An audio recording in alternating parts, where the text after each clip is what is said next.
파리는 단순한 도시가 아닙니다. 파리는 수천 년의 역사를 가슴에 품은 하나의 살아 숨쉬는 생명체이며 인류 문명의 요람이자 세계 문화의 심장으로 자리 잡은 특별한 공간입니다.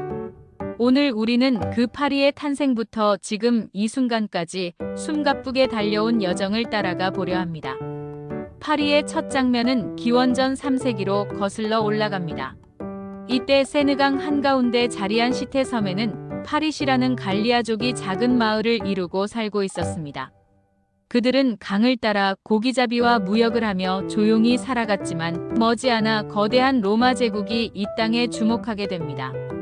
기원전 52년 율리우스 카이사르가 갈리아 정복에 나서면서 이 평화로운 마을은 새로운 시대를 맞이합니다.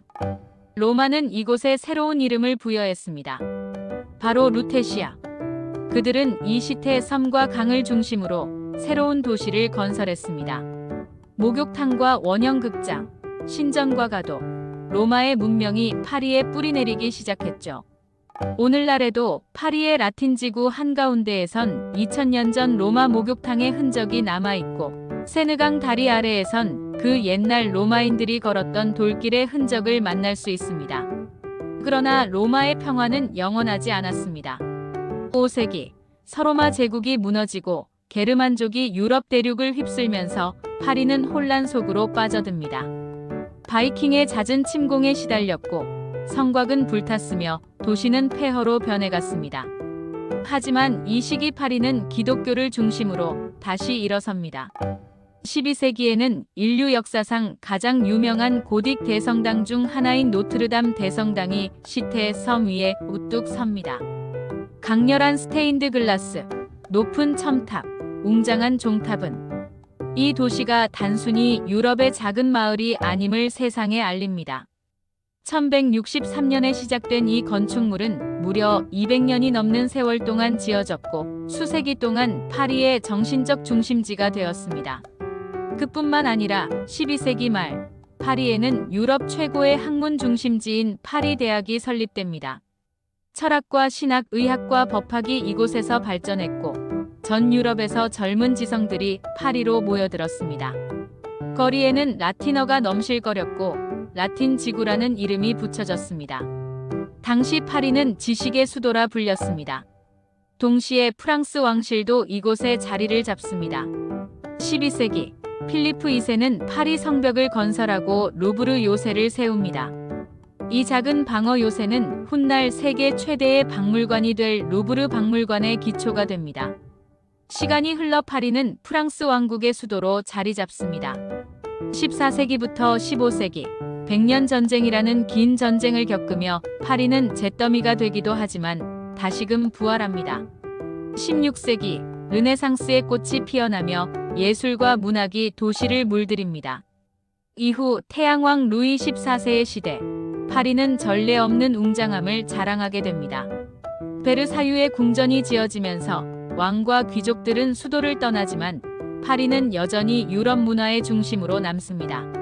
화려한 건축물과 정교한 조각, 수많은 궁정 예술이 탄생합니다. 파리는 패션의 발상지가 되고 오페라와 발레가 사람들의 일상을 풍요롭게 물들입니다. 그러나 영광의 이면엔 굶주림과 불평등이 도사리고 있었고 결국 1789년 프랑스 대혁명이라는 격변이 파리의 거리를 휩쓸었습니다. 시민들은 바스티유 감옥을 습격했고 혁명의 불꽃은 전국으로 번졌습니다. 혁명광장, 현재의 콩코르드 광장은 왕과 왕비가 단두대에 올랐던 비극의 현장이었지만 동시에 자유, 평등, 박애라는 새로운 가치가 태동한 장소이기도 했습니다. 혁명이 끝난 후 등장한 인물이 바로 나폴레옹 보나파르트입니다. 그는 파리를 유럽 제국의 수도로 만들고 개선문과 방돔 광장, 샹젤리제를 건설했습니다. 파리는 황제의 영광을 드러내는 도시가 되었고 전 유럽이 부러워하는 화려함의 상징이었습니다. 그러나 전쟁의 패배와 나폴레옹 몰락 후 파리는 또 한 번 대격변을 맞습니다. 19세기 중반 나폴레옹 3세와 오스만 남작에 의해 파리는 근대 도시로 재탄생합니다. 오스만은 좁고 어두웠던 중세 골목길을 허물고 지금의 샹젤리제처럼 넓고 직선적인 거리와 거대한 광장, 정원들을 만들어냅니다. 파리는 유럽 근대 도시 계획의 표준이 되었고 도시의 숨결은 다시 살아났습니다. 그리고 1889년 파리는 또 한 번 전 세계를 충격에 빠뜨립니다. 프랑스 혁명 100주년을 기념하기 위한 만국박람회에서 철과 강철로 이루어진 거대한 탑, 에펠탑이 세워졌기 때문입니다. 건설 당시만 해도 파리 시민들은 에펠탑을 두고 흉물이라 조롱했습니다. 그러나 세월이 흐르며 이 금속 구조물은 파리의 영원한 심장, 가장 사랑받는 랜드마크가 됩니다. 20세기 초 파리는 유럽의 문화 수도였지만 전쟁은 다시 찾아왔습니다. 1914년 1차 세계대전이 발발하고 파리는 독일군의 위협에 시달렸습니다. 그러나 마른 전투의 승리로 파리는 점령을 피할 수 있었습니다. 하지만 2차 세계대전이 발발하자 파리는 끝내 나치 독일에 점령당합니다. 1940년부터 1944년까지 파리는 침묵 속에 있었지만 레지스탕스의 저항과 드골 장군의 지휘 아래 결국 자유를 되찾습니다. 1944년 8월 파리는 해방되었고 도시의 종은 다시 울렸습니다. 전쟁 이후 파리는 다시 문화와 예술의 수도로 부활했습니다. 몽마르트 언덕의 화가들, 세느 강변의 헌책방, 샹젤리제의 럭셔리 부티크, 루브르의 명작들, 오르세 미술관의 인상파 걸작들이 파리를 특별한 도시로 만들어갔습니다. 파리는 코코 샤넬, 크리스찬 디올, 이브 생로랑 같은 세계적 디자이너들을 배출하며 패션의 수도라는 명성을 얻었고 예술과 미식의 낭만적인 풍경은 수많은 영화 속에 녹아들었습니다. 미드나잇 인 파리, 아멜리에, 비포 선색 같은 영화는 파리의 우아함과 몽환적인 풍경을 전 세계 사람들의 가슴에 심어주었습니다. 세느강 위의 유람선, 바토 무슈에서 바라보는 석양, 노트르담의 종소리, 말의 지구의 빈티지 골목길까지 파리는 살아있는 예술이었습니다. 하지만 파리는 멈추지 않았습니다. 현대의 파리는 전통과 혁신이 공존하는 도시입니다. 세계에서 가장 많은 관광객이 찾는 도시로 매년 수천만 명의 방문객이 몰려들고 루브르는 세계에서 가장 많이 방문한 박물관으로 군림하고 있습니다. 동시에 파리는 환경 문제에 앞장서고 있습니다. 21세기 들어 파리는 자동차 통제와 자전거 인프라 확충, 세느강 수질 개선과 같은 녹색 도시 프로젝트를 적극 추진하며 미래형 도시로 나아가고 있습니다. 시청 광장에선 농부들이 직거래 시장을 열고 옛 오페라 하우스에선 전자음악 페스티벌이 열리는 과거와 현재가 절묘하게 맞물린 도시가 바로 파리입니다.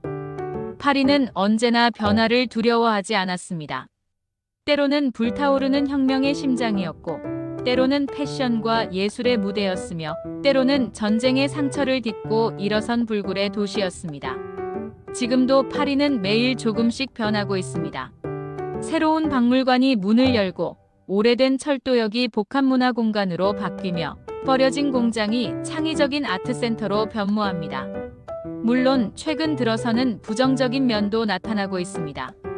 2019년 도입된 저배출 구역은 경유차 집중 억제와 공기질 개선을 목표로 했지만 최근 극우극좌 세력의 반발로 2025년 5월 하원에서 폐지 결정이 내려졌습니다. 사회적 약자에게 불리하다는 이유가 컸습니다. 이는 마크롱 정부의 환경 정책에 큰 타격입니다. 시내 중심부에서는 자동차 통행 제한이 시행 중이지만 이에 따른 야외 미세먼지는 줄었으나 차단되지 않은 지역은 여전히 오염이 심각합니다. 대중교통 내 오염과 관리 문제도 심각합니다.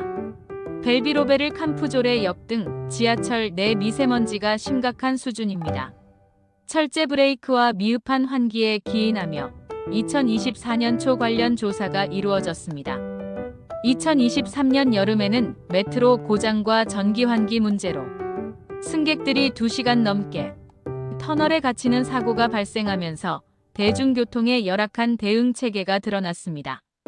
도시 전역의 소음과 대기오염이 WHO 권고치를 초과 전체 인구의 80%가 동시에 2가지 환경오염에 노출돼 있습니다.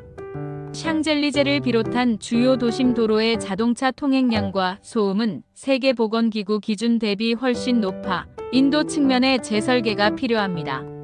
그러나 한 가지는 변하지 않습니다. 파리는 언제나 세계인의 심장을 설레게 만드는 낭만의 도시라는 사실입니다.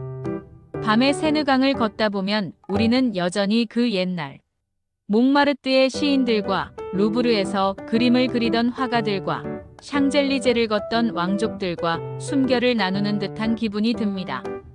파리는 단순한 공간이 아니라 시간과 역사를 초월한 무대입니다. 매번 새롭게 태어나면서도 그 정체성을 잃지 않는 기적 같은 도시입니다.